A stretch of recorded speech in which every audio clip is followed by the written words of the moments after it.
What's going on, everyone? Today we're talking about how I applied for the American Express Business Gold Card when I already have the American Express Personal Card, and how it fits into a much bigger picture of the super redemption I plan to do, including lie flat seats, business class, all the way from US to Africa for a safari.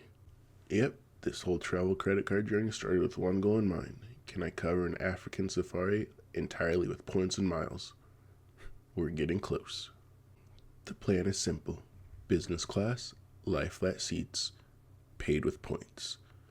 But the execution, that's where the strategy comes in. But before we get into the business gold, treat the credit cards like a debit card. Always pay off your statement balance before the due date and do not carry balance.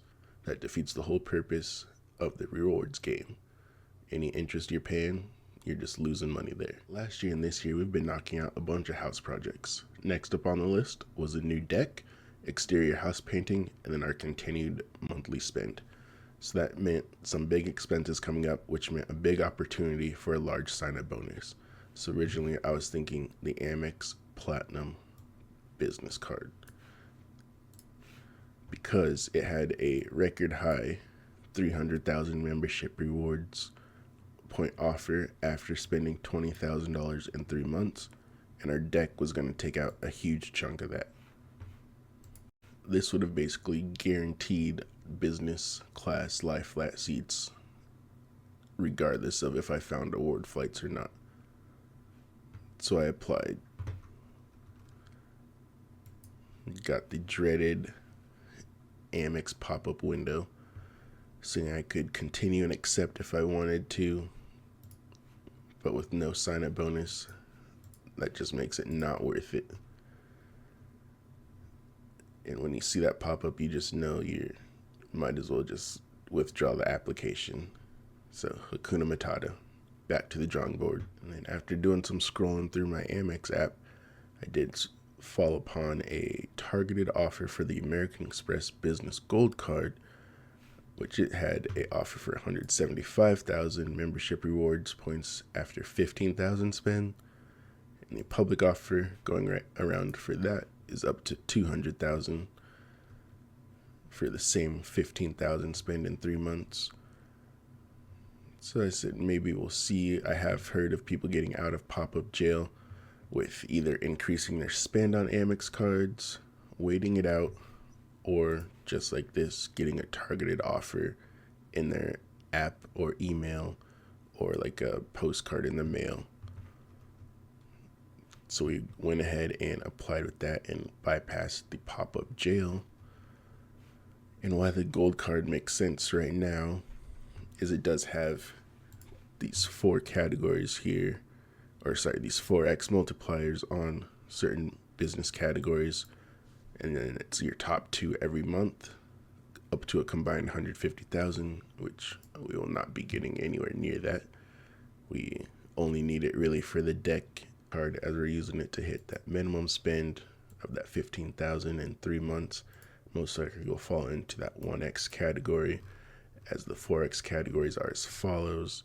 You can pause here if you'd like to read that, but since we do have the personal card, there's really no need to keep both, as we will have a little overlap window. So we'll play the downgrade ladder, and we will downgrade our personal gold to the American Express green card for the time being, and then just wait for an upgrade offer. If the time is right, we might go back up to the gold, maybe the personal platinum, just depends on the timing. But otherwise, we will cancel the gold business after a year. The business American Gold Card does have an annual fee of $375, which you can use for this $240 flexible business credit, which is up to $20 a month each month in either FedEx, Grubhub, or office supply stores. And it does give you a Walmart Plus monthly subscription, which it'll just reimburse that $12.95. And Walmart Plus does actually come with Paramount Plus or Peacock, and you can change your selection up to every 90 days, I believe. And so you can significantly offset that fee, but we'll probably just be sitting right at the 240. We'll be able to use that no problem. I won't credit the Walmart credit as our into the effective annual fee because we would not have bought that otherwise. But before applying for the business gold card, I wanted to do some research on which airlines flew out to Africa and which transfer partners overlap with the cards I already have, and then some award pricing estimates.